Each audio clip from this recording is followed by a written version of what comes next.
Don't look now, but Rainbow Six Siege is surprisingly restoring a lot of its player base and has had a historic past 30 days. At the time of recording this, Siege has a peak player count of approximately 142,000 players over the past 30 days, which, besides for spring of last year, this is the highest peak player count that the game has had since early 2021. Keep in mind that 2021 was essentially the peak of Siege and had very high, unsustainable numbers, so just the fact that we have reached that mark in 2025 over 4 years later is just insane. Now, obviously, people have been talking about how the game is dying forever now and that there isn't any hope for the future of Siege, but with the announcement of Siege X just last week, it seems that people are starting to restore their hope in the decade-old tactical shooter. Now, let's be real, this is not the first time people have said Siege is making a comeback. We've seen spikes in the player count before, especially after new seasons come out every few months, but this time, something feels different. You know, maybe it's the fact that Siege X isn't just another season update, but rather a full-blown overhaul of the game's systems, or maybe it's just the fact that people are realizing that despite all of its ups and downs, Siege is still one of the most unique shooters on the entire FPS market. I mean, to be fair, there's nothing else out there that scratches the same tactical itch the way that Siege does. Now, speaking of Siege X, I haven't gotten my hands on the beta yet, but it does look really promising. A lot of people somehow seem to be disappointed by it, but I think for essentially a massive update to just the core game, I think it looks pretty good. I feel like people were expecting some insane Siege 2 that reinvented the wheel and was the best thing since sliced bread, but I mean, they explicitly stated in the reveal and multiple other times that this was not a sequel to the game, it was simply just going to be an update. So yeah, the expectations for Siege X were sky high, and I will say that is partially on Ubisoft for the way that they marketed it. I mean, it did kind of seem like they were going to be creating a whole new game and it was going to be some revolution, but it really is just an update. So at its core, for what it is, I think it's going to be pretty good. Some players were expecting a completely brand new experience, like I said, a brand new game, while others just kind of wanted a fresh coat of paint on the existing game.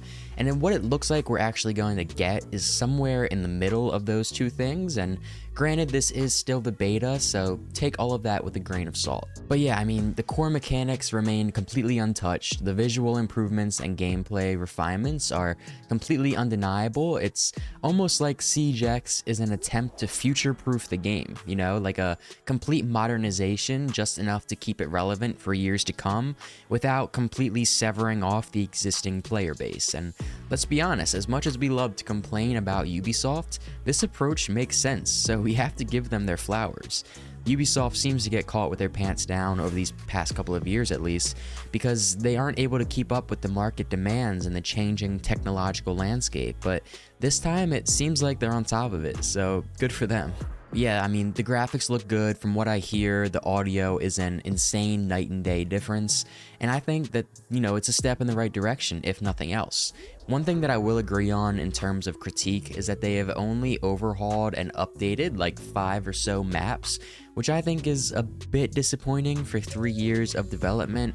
And then also, I know it's nitpicky, but I'm really not a huge fan of the new UI, considering it almost looks like a mobile game.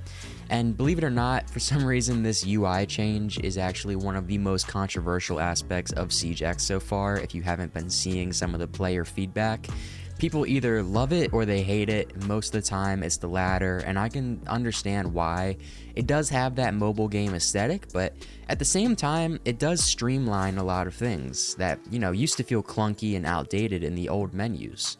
So I'm trying not to let my nostalgia and resistance to change cloud my judgment, and I'm sure I'll get used to it over time, but the real question is, will other veteran players get used to it, or will Ubisoft be forced to, you know, tweak it back after some of this feedback they've gotten? Personally, you know, I really don't think the UI really matters that much. I think a few updates down the line, let some time pass, people will barely remember what the old UI looked like.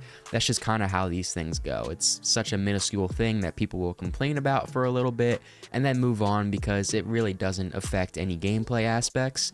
And you know, you'll see an old video of old Siege somewhere down the line in a couple of years, and you'll say, oh, you know, I miss the old UI, and then you'll just keep moving on. And then I'm not going to spend too much time talking about the dual front game mode because I personally am not a huge fan. I'm not really sure why they made it the main feature of Siege X, considering no one complained about the classic core Siege mode, and I will definitely, you know, play dual front once or twice and then never again. So I don't think it's going to be very impactful on my personal Siege experience. But with that being said, I do get why they added it. Ubisoft is clearly trying to appeal to a broader audience, maybe even tap into the people who play more casual, large-scale shooters like Battlefield, and whether or not that strategy will work, you know, remains to be seen. But Siege has always, you know, thrived on its very tactical, round-based gameplay, so throwing in a more chaotic mode is definitely a gamble, and I think if it flops, I wouldn't be surprised if it got quietly phased out over time, which would not be ideal considering they clearly poured most of their budget into this game mode. But yeah, I'll be interested to see if this game mode really does become like a main core part of Siege. I think they're kind of shoving it down our throats just a little bit, so not 100% sure how that is going to go, but I mean, it seems like this Siege X reveal overall and the beta has really ignited the player base, and I'm sure that's exactly what Ubisoft was hoping for. I mean, they have a bit of an insane second quarter of 2025 coming up around the corner with, you know, Assassin's Creed Shadows, and now you have Siege X, and both of these things could very well determine the future of the entire company of Ubisoft. And I get that's a very broad perspective on the whole situation for this video, considering we're really just looking at Rainbow Six Siege, but you know, I'll be interested in seeing if this spike in players sustains itself until Siege X comes out in a few months, because Operation Prep Phase is probably the least amount of content we've ever gotten in a single season, so there's really not much for players to be playing for right now in this current moment. But I mean, the analytics, the statistics are clearly proving us wrong, so whatever it is working at the moment. But that's essentially the million-dollar question that's at hand. Will the hype last? We've seen player spikes before, only for numbers to eventually dip again once the excitement wears off. Siege X is bringing a lot of attention back to the game, and rightfully so, but whether that momentum carries through to the release and beyond is a whole nother story. And if Ubisoft plays their cards right, they support the game properly, they listen to player feedback, which these are really big ifs given their history, but we could be looking at a complete Siege renaissance. I just felt kind of inclined to make this video and yap for a bit, considering everyone loves to talk about when Siege is failing and the downfall of Siege, and myself included, don't get me wrong, I probably have 5 videos that are all titled The Downfall of Siege, but we never really bring up when Siege is actually succeeding, and right now they are very quietly creeping up on some of their all-time active player records, which is just insane that a 10-year-old game is still so relevant, you know, in 2025, even through so much turmoil and controversy. So with that being said, one thing is for sure, whether you love or you hate Ubisoft, you have to admit that keeping a game alive for a decade is no small feat.